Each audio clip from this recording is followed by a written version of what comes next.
Oh, hey there. Oh, hey there.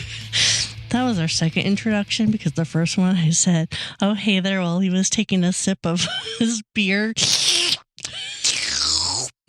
This is the History Buffoons Origin of Weird. Yes, and I'm Kate. And I am Sir Bradley. Oh, you think so? I just got inspired from a recent story we did. No, I am just Bradley. Or you could be like Vesper and be like, Vesper, are you cute? No. What are you, Vesper? She's so cute. She's so cute. Oh my gosh. I love, because she obviously doesn't understand. It's like, why are you calling me something else? I'm Vesper. Yeah.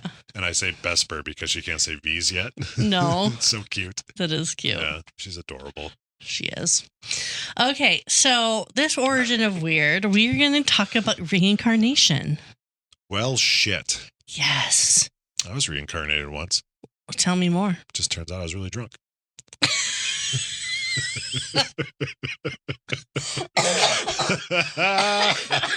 What? Oh, my cheeks are hurting because we're smiling. I came up with that on the spot. It seemed to do what I intended it to do. So, okay, we are going to talk about Dorothy Eady. Dorothy Eady. E-A-D-Y. Eady. Okay. Okay. In 1907, at 3 years old, oh, shit. Dorothy Eady tumbled down the staircase in her London home. Oh. And was declared dead. Oh, shit. Yeah. Serious. Well, I mean, death is. Yes. I mean, a doctor who came pronounced her dead. Well, and they were at the pinnacle of medicine back then, so he must have known. He must have. Yeah. And of course, her parents were grieving. They were bracing for the worst until an hour later, she woke up. Dorothy woke up and began to play as if nothing had happened. She's a kid. The family was relieved, but also super confused. Freaked out? Yeah. What the fuck? The little girl who got up wasn't quite the same little girl as who had fallen. Okay. Okay. She spoke with a strange new accent. Like a southern drawl? More like Eastern Europe. Eastern Europe, yep. Okay. She did cling to her parents in tears, and she said, I want to go home. Because she wasn't at her home. But she was. But she wasn't. She was at her home in London. She was not talking about her home in London. That's what I was getting at, but, yes. Way to beat a dead horse. You're very welcome. Idiot. After the accident, Dorothy was plagued with dreams of vast stone buildings, columns, gardens overflowing with trees and flowers, far from what you would see in London. Right, because it's pretty dreary in London. She woke up in the night sobbing, pleading to return to this mysterious place. And being 3 years old, yeah, she probably couldn't communicate what this place yes, was. Exactly, right? Yeah. Exactly. Her parents had no idea what to do. They thought that maybe the fall had scrambled her imagination, but it did begin the lifelong obsession with ancient Egypt. Okay. Please tell me they didn't do an exorcism on They her. did not. No. Thank God. They were very good parents. Good. Not saying that if you had an exorcism, they weren't good parents. Just, well, they did not go into that. No, I'm just joking. But yes. Yes. So to try to cheer her up, Dorothy's parents took her to the British Museum. And that sounds like a great place to go because there's Egyptian shit there. Exactly. Everything clicked into place for little Dorothy. Right. The moment she entered the Egyptian galleries, Dorothy, who is 4 now, lit up. She rushed to the statues. She rushed to the statues, hugging their stone legs and kissing their feet. Did the guard come like, little girl, hands off the displays? Touchy, no touchy. Yeah, no. Do not touch. I feel like I'm watching Emperor's New Groove now. No touchy. I love that movie.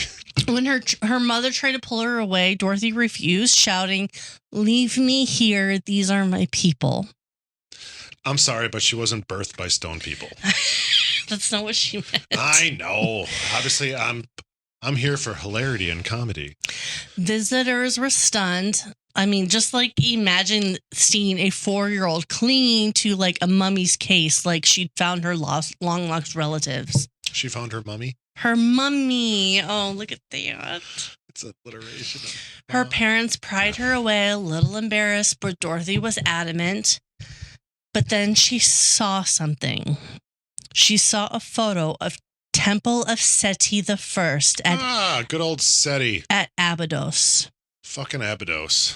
It's a place. I know. Okay. I'm aware.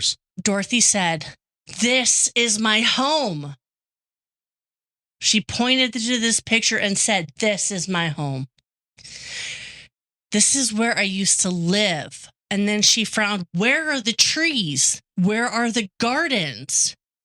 The temple in the picture was a ruin. Well, because it happened a long time ago. Yes. So her spirit was floating around that long?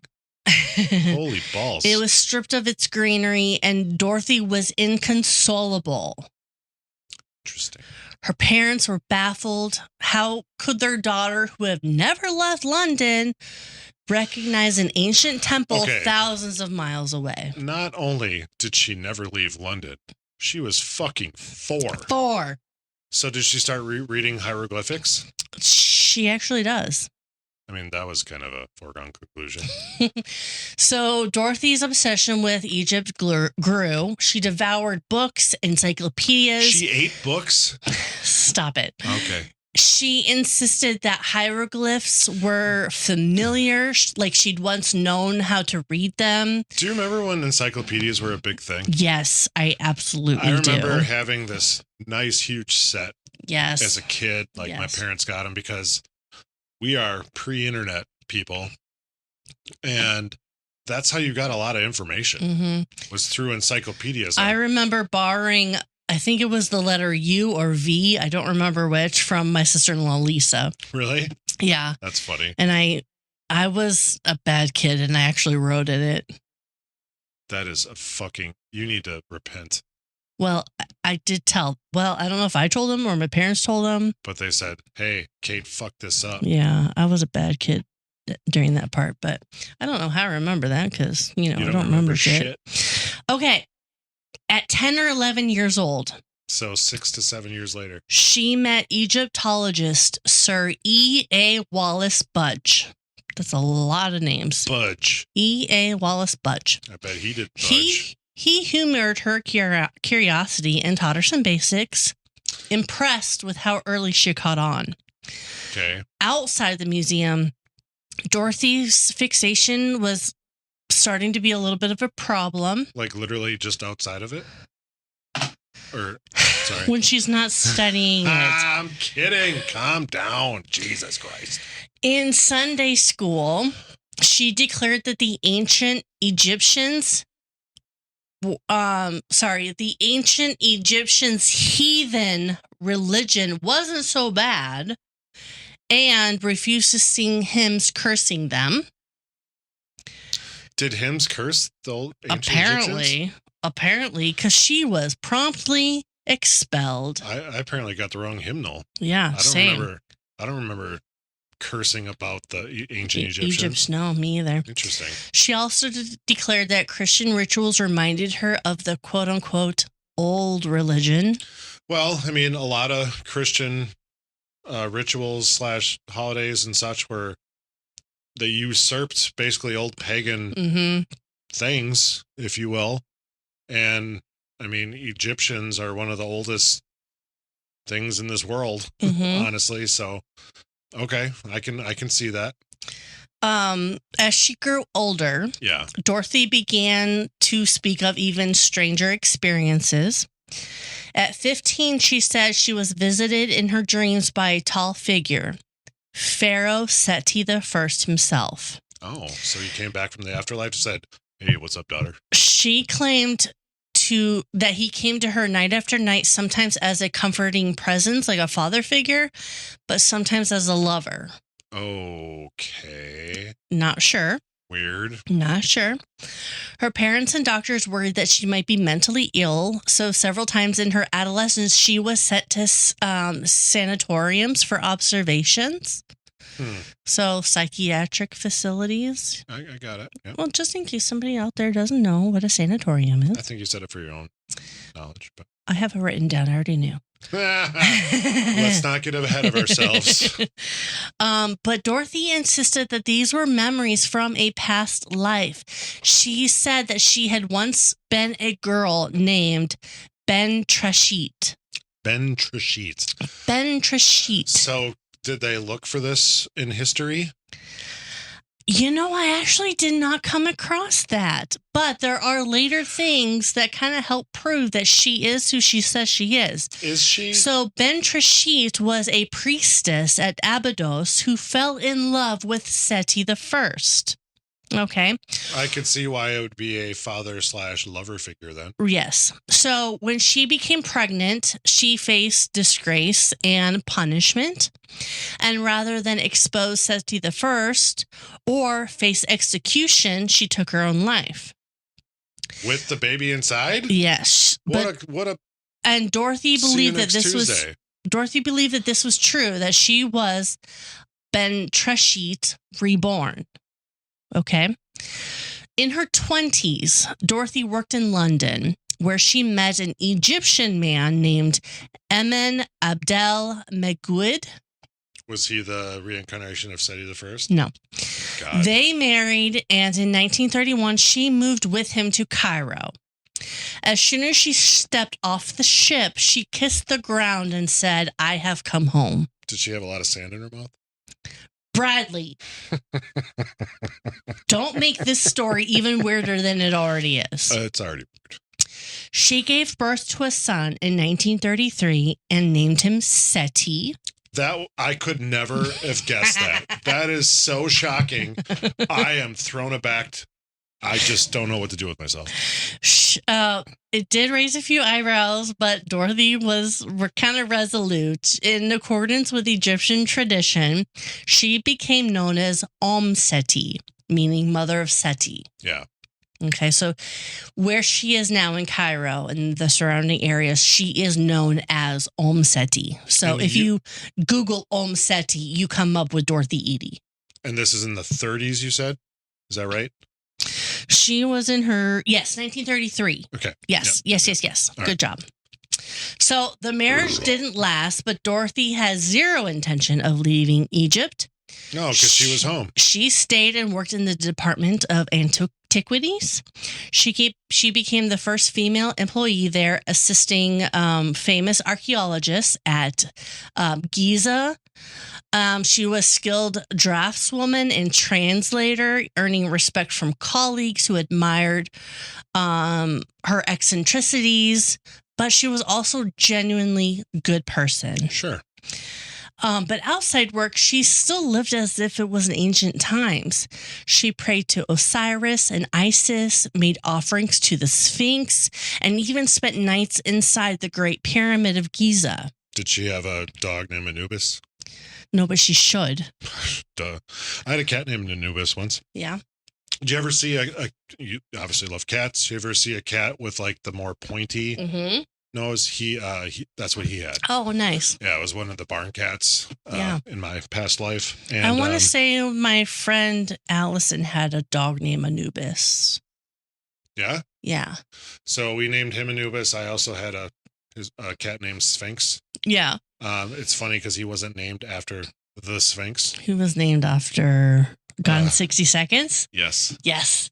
Because my cat Memphis and my cat Sway, obviously from that, but and the Sphinx also got his name. I haven't seen that movie in a long time. It's a great movie. I really enjoy it. One of Nicolas Cage's few best movies, yes. Few best movies. Have you ever seen Matchstick Men? No. All right, I'm going to make you watch that one day. Okay. I actually just started rewatching it like a week or so ago. I was laying in bed. I was home by myself. Sarah and the kids were still at daycare work. and I'm like, I just want to kind of relax a little bit, and I started watching it. It's a really good movie. It's got Sam Rockwell, who I fucking love. Okay. I love Sam Rockwell. He plays a really good bad guy. And he kind of is the bad guy in the movie to a degree. Okay. They technically both are bad guys, but I'm going to make you watch that movie. I think you will like it. Perfect. Anyways, continue. Okay. So, in the early 20th century, it was not unusual for wealthy tourists or archaeologists or mythics to pay a guard a small bribe to be able to spend the night in the Great Pyramid.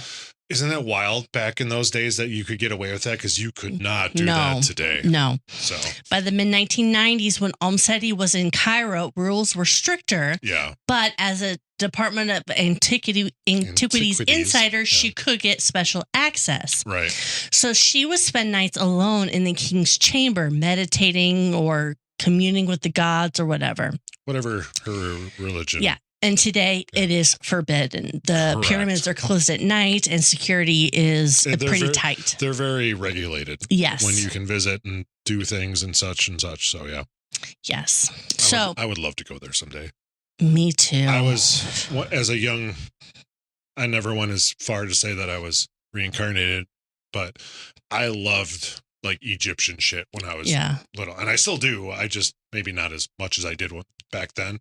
But I mean, The Mummy with Brendan Fraser and Rachel Weisz, that is historical documents. That is fact.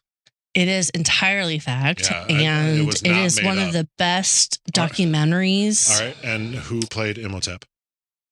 Arnold Vosloo. Atta girl. He's amazing bald.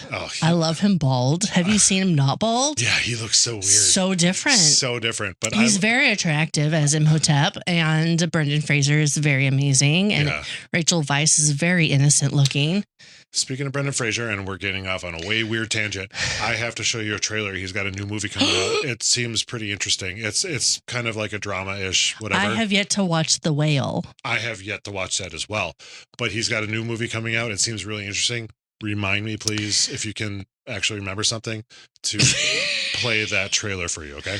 Brendan Fraser and Colin Firth and Matt Damon. They are my three go-to actors. Yeah, I think they're just amazing. They're all phenomenal. Phenomenal. Yeah. They in their own right, they are phenomenal. Okay, let's go back. We're really getting off topic. 1950s. You know what's funny? You said 1990 before. My bad. 1950s. Yeah. All right. Dorothy finally got what she always wanted. She got to go to Abydos. Oh, finally. Okay. She moved in. Where is this in? Okay. The look I just got was not answerable. So continue on. Just don't worry about it. Just continue on, please. Abydos is in Egypt. No shit. Right? Jesus Christ. It's probably near the Nile. It's near the Nile. Weird. And it's directly south from Cairo. Okay. I would assume a couple 100 miles. Never assume. Okay, so she moved into a small house near the Temple of Seti I and lives simply. The chief inspector of antiquities of Abydos, aware of her claims to a past life, devised a test. Oh, weird. One night, inside of a pitch black temple, he led Seti to a series of wall paintings. So did her son stay with her? Do you know?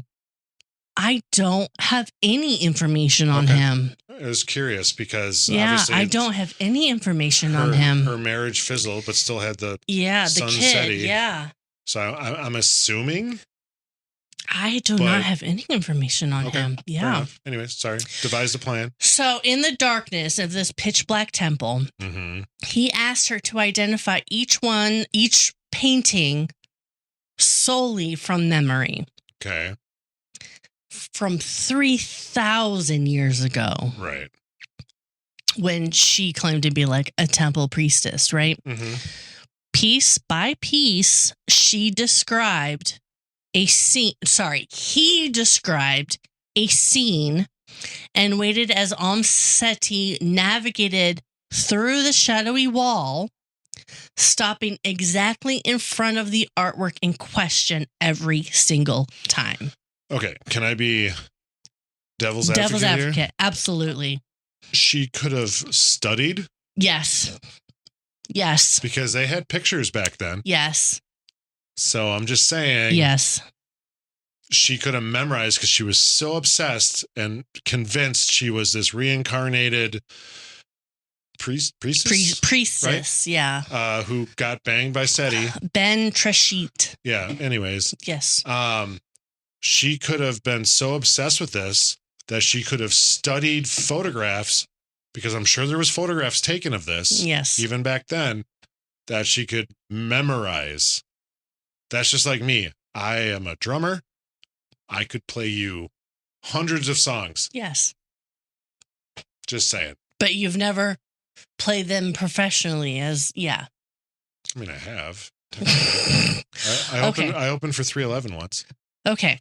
So she named... I don't know what that meant. She just did a hand gesture and I don't know what that meant. She named them all without a single mistake. Of course, because she studies hard. Despite the fact that the layout of these decorations had never been published or diagrammed publicly. Okay, well, that changes what I just said a little bit then. A little bit. I figured they probably were photographed, but if not, and they weren't, even if they were and they weren't put out there publicly, then okay. It's still possible if they weren't publicly, but privately. But she did work in antiquities and stuff, so she could have had access to these things that wasn't public. Yes. So, I mean, it's still a possibility, but that kind of diminishes it a little bit. So I get that. So there was no earthly way, in this guy's opinion, that Dorothy Eady could know this 13th century BC temple as intimately as a priestess would, who once would walk these halls. Right. Unless her story was true. Sure. After this demonstration, even the skeptic on the team accorded Seti as like a new level of respect. That's a really good Pantera song, A New Level. I fucking love Pantera. Since childhood, Dorothy had insisted the temple once had a garden. Remember the picture that she saw at 4 years old? Where's the trees? Yep. She pointed to a spot in the sand and told archaeologists, dig here. And what were they going to find? Tree roots? They dug only a few feet down before hitting foundation that turned out to be the temple's sacred garden. They uncovered the stone-lined basin or well used for irrigation or like ritual purification. Sure. The remains of tree pits and stumps, evidence that the area had indeed been planted with trees. It wasn't buried deep like a tomb. Right. But it was still covered with like centuries of desert sand. Well, I mean, and debris. Things blow around up there. And that's why Seti's pointing out the exact spot was so startling. Sure, I get that. Without her, the area might not have been prioritized for excavation. Very possible, yeah. Yeah, I can see that. She also identified the location of a hidden tunnel beneath the temple. Yeah. Seti also spoke of a secret underground passage at Abydos running beneath the temple. At the time, there was no published record of such a tunnel. Okay. It was either unknown or long forgotten. Sure. She pointed out the location to officials of the Antiquities Department, and later surveys confirmed that there was a tunnel extending under the north side of the temple. And it appears to have been started but never completely finished. Oh, okay. But its existence matched her claim. Sure. So even hardened skeptics admitted this is an uncanny track record. Yeah, this is different kind of thing. An archaeologist once joked, quote, if Seti said there's something there, I'd trust her over our equipment, end quote. Well, equipment back in the, this is still the 30s or are we in the 40s yet? Oh, this is probably still in the 30s. Okay, I mean, yeah, their equipment for the time was probably minimal. Well, for the time was probably stellar, but what we think of as equipment is probably minimal. So by day, she was a respected researcher. By night, she was, sorry. Anyways. She would publish works on Abydos and its monuments, and by night, she prayed in the ruins. She sang ancient hymns and even befriended a cobra that lived in the temple, leaving it bowls of milk. Do cobras like balls of milk? Bowls. Bowls of Bowls milk? of Okay, milk. I'm sorry. You said balls before? Bowls of milk. Do they like balls of milk or bowls of milk? Villagers came to her for healing spells, believing she had a connection to the old gods. Tourists and Egyptologists alike sought her out, drawn by her mix of scholarship and mysticism. Okay. Seti lived out the rest of her life in Abydos. I would imagine so. I mean, she had a connection to it, so. She prepared her own tomb with a false door for her spirit. Oh, dear. And that was what the pharaohs used to do. Yeah, she's not a pharaoh, so I don't get why she did that. When she died in 1981, she was buried in a simple, unmarked grave on the edge of town, facing west towards the land of the dead. So wait, she had her own tomb, but she was buried in an unmarked place? So what happened to the tomb? Good question. I did not put two and two together.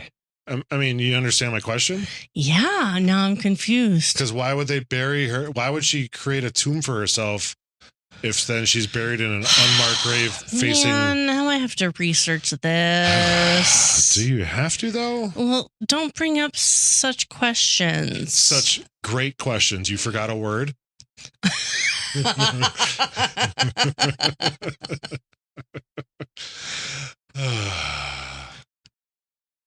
Hold, please. What I said was right. I didn't discredit what you said, No, but but I'm just I saying, why would she create this tomb for her to be buried with this whatever door for her spirit and shit, and then just get buried in an unmarked grave facing west towards the Valley of the Kings? So Is that what you she said? had designed a small underground tomb with a false door, but when she died, Egyptian authorities stepped in, and burial in a backyard tomb was not legally permitted at the time. Oh, so it was in her backyard? Apparently. Oh, shit. Okay. So she was interred in a Coptic Christian cemetery on the edge of Abydos. Okay. What's a Coptic Christian? I don't know. Sorry, I don't mean to ask questions. I just want to learn. It's a simple grave. I just want to learn. No headstone, just a mound of earth and a pile of stone.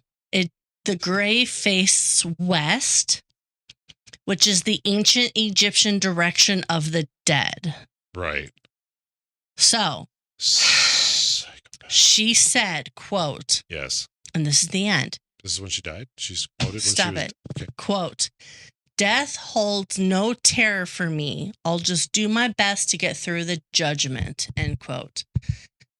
That is Seti, the reincarnated priestess of Abydos, and all the weird questions that Bradley has. Welp. Thank God. I suppose. All right, buffoons. That's it for today's episode. Buckle up because we've got another historical adventure waiting for you next time. Feeling hungry for more buffoonery? Or maybe you have a burning question or a wild historical theory for us to explore? Hit us up on social media. We're History Buffoons Podcast on YouTube, X, Instagram, and Facebook.